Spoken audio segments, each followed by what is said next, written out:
El Señor esté con vosotros. Proclamación del Santo Evangelio según San Marcos.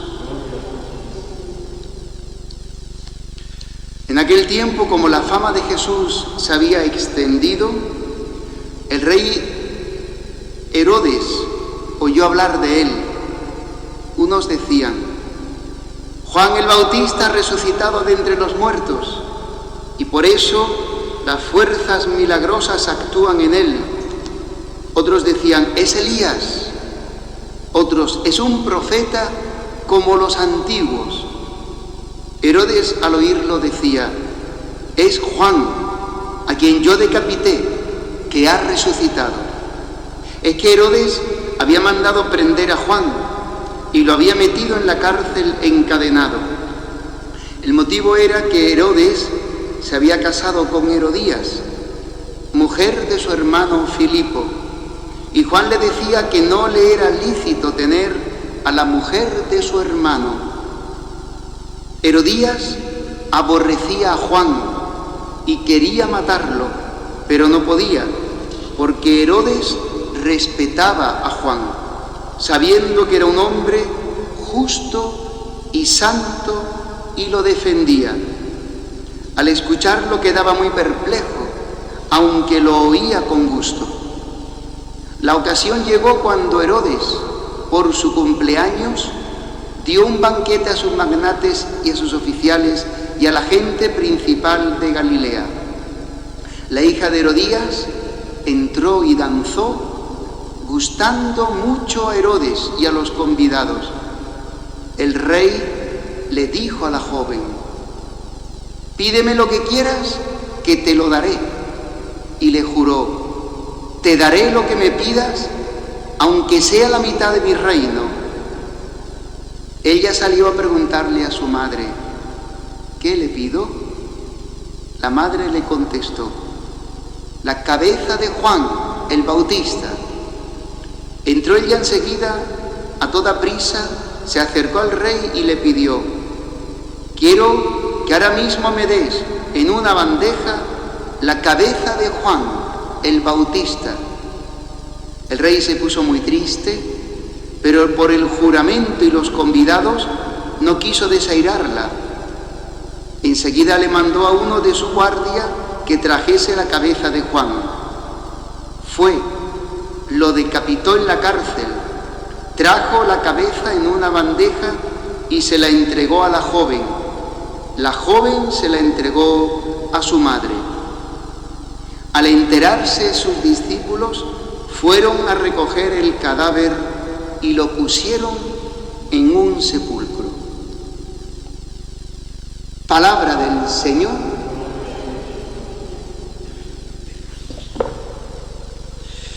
Impresionante, ¿verdad?, este testimonio de Juan. Juan es el precursor.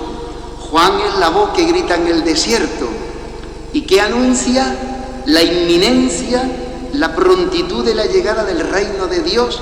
Por eso Él invita a los hombres a conversión, al cambio de vida, para que puedan entrar en ese reino de Dios y poder vivir la justicia de Dios, que es la voluntad de Dios, la santidad de vida. Por eso se necesita, para poder tener esa vida de Dios, ese reino de Dios dentro de nosotros y nosotros entrar en Él, un cambio de corazón y de vida y dejar el pecado. Por eso Juan llamaba a los hombres a cambiar de vida, porque era un tiempo especial de gracia por la inminencia del Mesías. Juan va delante, el Mesías va detrás, es Jesús. Pero Juan es molesto para los que no quieren vivir en la verdad, para quienes la voz de Juan es como una espada que viene a cortar y a denunciar el pecado y la maldad de los hombres. Llama a conversión, pero esa conversión no es algo en las nubes, no es un idealismo, conlleva un cambio real de vida, de actitudes y de comportamiento, de forma de vivir. Por eso, quienes no quieren cambiar de vida, como veíamos ayer, es molesto Juan, es chocante, porque te pone en la verdad, y te denuncia tu maldad y tus equivocaciones de vida. Y como es una cosa de que no que se quiere cambiar de vida, es alguien del que me tengo que quitar de en medio. Así vivía Herodías, con ese odio contra Juan. Lo odiaba a muerte. ¿Y por qué lo odiaba a muerte? Porque Herodías estaba casada con Filipo, que era hermanastro, Herodes Filipo, era hermanastro de Herodes Antipa. Eran hijos de Herodes el Grande, el que hizo la matanza de los inocentes cuando el nacimiento de Jesús. Él tuvo varios hijos con una primera mujer, tuvo otros hijos bastardos, etc. Bueno, pues Filipo estaba casado con Herodías, pero Herodías, Filipo pues se divorció y Herodes Antipa se casó con ella. Era su cuñada, era un adulterio, porque ese no era el verdadero matrimonio. De hecho, dice el Levítico, no se puede contraer matrimonio con la mujer de tu hermano. Eso es una abominación para Dios. Es algo que está desordenado, dice Dios, en el corazón del hombre.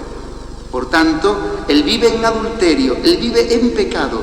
Y estos pecados graves excluían a los hombres del reino de Dios. La Iglesia también heredó eso desde el principio. 3 eran los pecados graves mortales: adulterio, homicidio y apostasía. Bueno, pues Juan es molesto, como un chino en un zapato, que tú vas andando y te molesta. No puedes evitar que el chino está dentro, el guijarro, y no puedes evitar la molestia, porque cada vez que andas te molesta. Así era Juan, como un chino en el zapato de Herodías. Herodes apreciaba a Juan porque creía que él era un hombre de Dios, un hombre santo, pero le molestaba que le dijera la verdad. Este primer punto es muy importante, y por eso Juan será decapitado. Lo meterán en la cárcel, ya lo han metido en la cárcel, al sur de Israel, que se llama Maqueronte. Era una prisión, digamos, estatal, y allí lo tenían pues preso, a ver qué se hacía con él. Por lo menos se lo quitaron de en medio y ya no tenían que escuchar las denuncias de los pecados de Juan a la gente.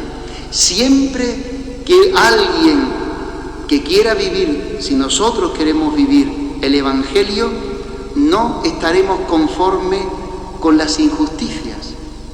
Y tenemos la misión de iluminar, como veremos el domingo en el Evangelio. Vosotros sois la sal, la luz del mundo. Pues Dios nos ha dado como profetas el anuncio de la verdad a los hombres. Y el anuncio de la verdad, para el que no quiere dejar de vivir en la oscuridad, en la mentira del pecado, es molesto. Pero tenemos entonces siempre una tentación, un peligro de callar la boca. Y dirá Jesús, si estos callan, hablarán las piedras.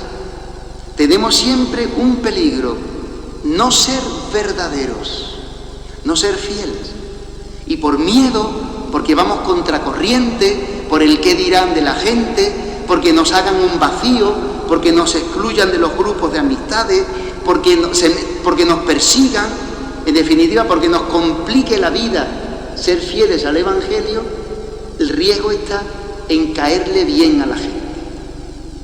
Y eso es una tentación. Porque no se trata de meterle el dedo en el ojo a la gente, se trata de iluminar la verdad de la vida. Y entonces significa pues que quien vive en el mal, tenemos la misión de decirle, ese no es el camino. Y si te mueres hoy, ¿cómo vas a terminar eternamente?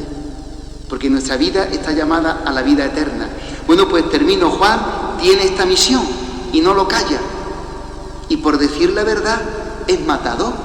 Le cortan la cabeza, lo decapitan. Cuando baila esta muchacha, Salomé, la hija de Herodías, que gustó tanto a Herodes y al público, pues él como tenía ese corazón flojo, porque era también bastante tontorrón y un poco lunático y muy afectivo, pues pidió a la chica, lo que tú me quieras pedir yo te lo voy a dar. Pídeme lo que tú quieras, porque así te recompensaré. Y la niña le pidió a la madre que le pedía la cabeza de Juan. Y ya, muerto el perro, se acabó la rabia. Pues esta palabra nos invita primero a mirar cómo Juan ha cumplido la misión que Dios le ha enviado. Conviene que yo mengüe, que yo desaparezca, y que Él crezca, ¿no? Decía eso Juan, para que crezca Cristo, para que aparezca Cristo, que es la luz del mundo, y cumpla su misión de Salvador. Juan no tiene miedo a morir por la verdad. Y este punto me parece, esta segunda cosa muy importante. Por encima de nuestra propia vida hay un valor superior, el amor de Dios. El amor que Dios nos tiene está por encima de nuestra propia vida. Y la fidelidad de nuestro amor a Dios está por encima de también hasta nuestra propia vida. Por eso San Pablo Miki y tantos mártires, sus compañeros, algunos eran franciscanos, otros jesuitas, etc., no tuvieron miedo, no tuvieron reparo a entregar la propia vida frente a aquellos que les decían, les obligaban a apostatar de la fe, a renegar de Cristo. ¿Cómo voy a negar a mi Señor, que ha muerto por mí?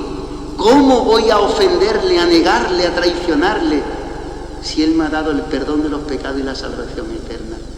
Si me tienes que matar, aquí estoy. Que el Señor nos dé este convencimiento de fe, que no es fácil muchas veces. En el día a día de la vida se nos presentan muchas ocasiones y a veces pues callamos por una cierta prudencia que otras veces no es otra cosa más que, pues eso, cobardía. No dar la cara por el Señor. Que el Señor nos ayude, siempre con humildad, nunca imponiendo a nada ni nadie, pero siempre con verdad. Decir a los hombres el Dios en el que nosotros experimentamos la vida, el Dios que ha muerto por nosotros y por nuestra salvación.